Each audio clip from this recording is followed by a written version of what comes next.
we're getting to fantasy season, and obviously everybody always wants a Chiefs weapon on their team. And this is a guy that we've talked about. I believe he was the what was that stat that we talked about a few weeks back, that he catches every ball, or he was the number one receiver as far as catching balls that were had a low completion rate or something like that. I forgot what it was, but it was some ridiculous stat. But Richie James, new Chiefs receiver. He pretty much said that everything was appealing about Kansas City, about the opportunity to come to Kansas City. That's why he signed with us. The 27-year-old says Kansas City is a great fit for him and is excited to progress under head coach Andy Reid, who has high praise for him. In a recent interview with the Kansas City Star, he said he's ready to do whatever. And quote, "Wherever they put me at, I'm just here to contribute to whatever they want me to do." So we talked about him a few weeks ago, and I just did a dynasty fantasy football draft a couple of days ago. It was like 26 rounds. It was like 4 hours long. It was awful, so bad. But I saw Richie James was there late, like round 25. I was like, you know what? I'm gonna go with him just because we've seen a lot about him. He's probably outside of MVS. He's the only receiver that really has a body of work in our receiver room as of right now. I know some people want to crown certain guys who haven't even been on an active roster yet. And we're excited about those guys too. But Richie James is the only guy who really has a body of work on the team. And as far as targets, catches outside of MVS. So my question to you is, JD, what are realistic expectations for Richie James this year as far as catching, as far as receptions, yards, touchdowns? Because I think he was a PPR monster with Daniel Jones last year, and a team that really wasn't successful throwing the ball. He looked pretty decent. What would you say? Is he a guy that could put up big numbers with us this year? Big numbers. I mean, I know we only got football, right? We only got one football, and so our number one is going to be Travis Kelce. Okay. And then everybody else is going to fall underneath that. So I don't know big numbers. I think he'll contribute to what we do. How about that? I'll use that word. He'll contribute a great deal. Put it that way. Trying to speculate how many catches somebody's going to have, you can't hardly do that in this offense. We're looking for Kadarius Toney to be number one, and if he's able to do that, number one here could be 70 balls, 60 balls. It depends on how they distribute the balls out. MVS was going to get some balls around here. We know Skyy Moore's going to get some balls around here. We know if Rook going to come in and get some work, possibly. And so, when we're talking about Richie James has a skill set that could do a lot more. Like you said, it's PPR, but he's able to get punt returns, kickoff returns. He's going to be able to get a lot of things that we do well, okay, that we ask for him to do. He fits that mold of what Andy's asking his offense to be.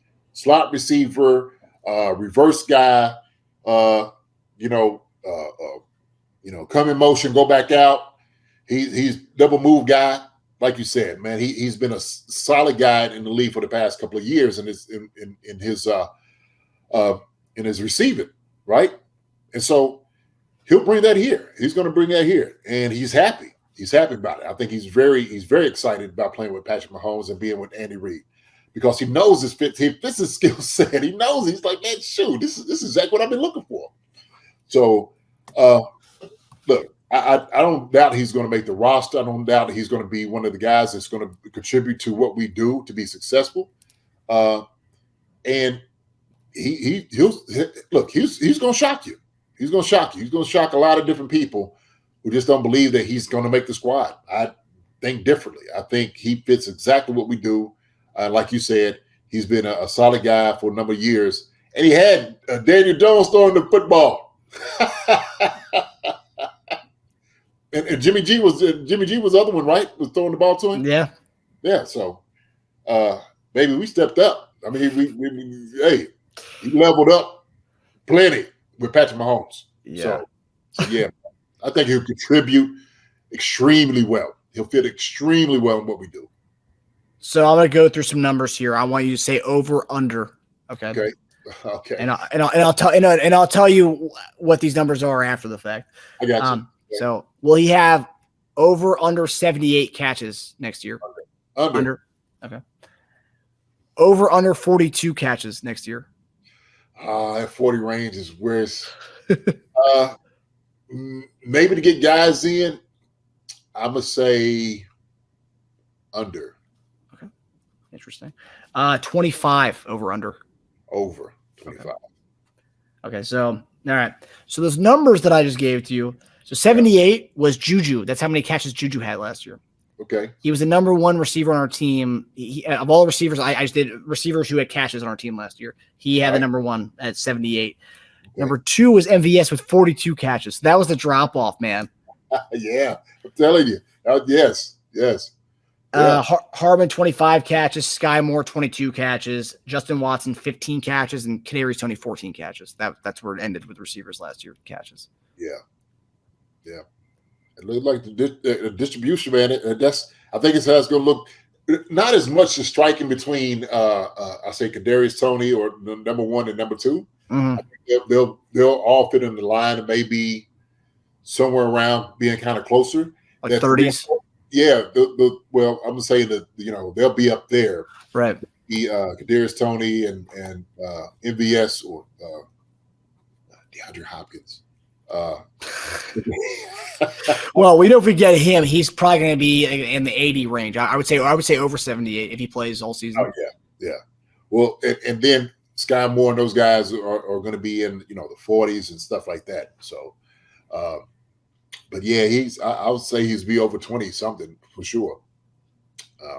What I said, 28? You said 28? The over you had, because we went 78 under, 42 under. I had Hardman's at 25, and you had over 25. So he could fit right in over it. Yeah, he could fit right in that, man. He definitely could.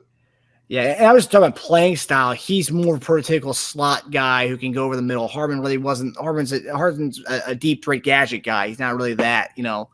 And then Hardman got hurt last year, so yeah, that's true. We would have definitely had a lot more if he had gotten hurt. Yeah. Well, and that's where McKinnon stepped up in the receiving game too. I mean, that helped. Yeah, but I don't think we're gonna. We'll have some guys catching balls out of the backfield, but not probably like it was last year. So that's what we got. All the skill guys that we got in. So we got those guys. So man, so based on catches, our fifth most person with the fifth most receptions on our team last year was Noah Gray with 28. That was fifth most. Okay, how many total receptions were there? Receptions, there were 435 receptions. Okay. Kelce had 110 of those. Okay. Yeah. McKinnon was third on our team with 56 catches last year. Ooh. Yeah.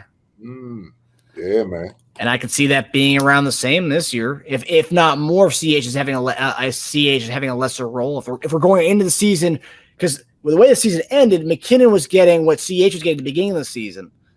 Because remember, CH was getting a lot of catches. Yeah, he was. 5 receiving touchdowns the first 3 games or something like that. Yeah. But I think we got more guys suited for what we do. So we may just, get those guys moving out of the backfield. Andy, that's the thing about it. Put guys in different formations and,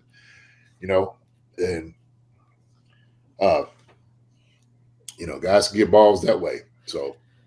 Yeah. I mean, I just think people are saying, like, when you hear Mahomes talk about KT being or Kadarius Toney being the number one guy, I just don't think it's going to be. I think we found a recipe for success last year where it's like our number one guy isn't going to be what a number one guy traditionally is in an offense, where that guy's getting 80 for 1,000. I don't see that with this team.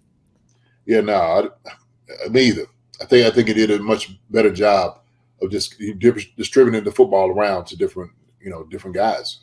So he's going to enjoy that this year too. Yeah, I agree with you. Also, another over-under is interesting because we had a first-year receiver last year with Skyy Moore, so we have Rashee Rice coming in, same kind of situation. Will Rashee Rice have over 22 catches? I think, man, to be honest with you, I think Skyy Moore's going to he's going to ball out this year. Skyy Moore's going to be really, really good for us. He's going to have, I think, a lot of catches. Yeah. To be honest, Rashee Rice, I think he's going to be fitting because he's just a rookie trying to get in, trying to fit. He's got time to develop. He's got time to develop. And so it'd be good to have him come in and shoot. He might get those. What did Justyn Watson have? 15 last year? Yeah, Watson had 15 catches. Yeah. I mean, Skyy had 22, Watson had 15. So probably in that range, you think? Yeah, it could be. Yeah, somewhere around there. Shoot, you get a guy just getting involved. Because as a rookie, that's what it takes. It takes a guy to get involved in an offense, let him see what it looks like, especially against a NFL defense. But you got guys in front of you who's been there. They got a little bit of experience. But those guys we just said we named, those guys could absolutely come in, man, and pick up a lot of those catches. Yeah. Yeah, it's gonna be. Yeah, we're gonna get more in the next few weeks about the receiving battles that we're gonna be seeing. But I mean, based on this list, we have 6 guys that I think are locks to make the team. 6 receiver locks. But the one guy everyone always talks about is Justyn Ross. That would be the 7th guy. But MVS, Kadarius Toney, Skyy Moore, Rashee Rice, Justyn Watson, and Richie James. Those are the 6. And then do we bring on the 7th? We had a similar conversation last year. Do we bring on the 7th? That was between Doris Fountain and Josh Gordon. Yeah, we didn't take on either one of those guys. So right. Well, Richie James, absolutely special teams guy. So you start looking at special team guys.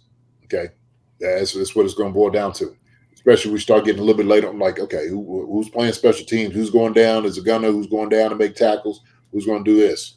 So that's where value is going to be assessed to make the final decision with these guys. Yep.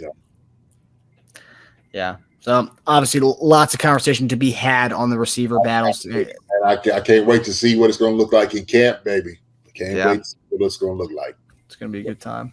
Hi, everybody. Thanks for watching. Subscribe here to get the latest from the show. Also, be sure to check out the best clips from Chief Concerns. And if you prefer to listen to the show, subscribe and follow us on Apple Podcasts, Spotify, and anywhere else you get your podcasts.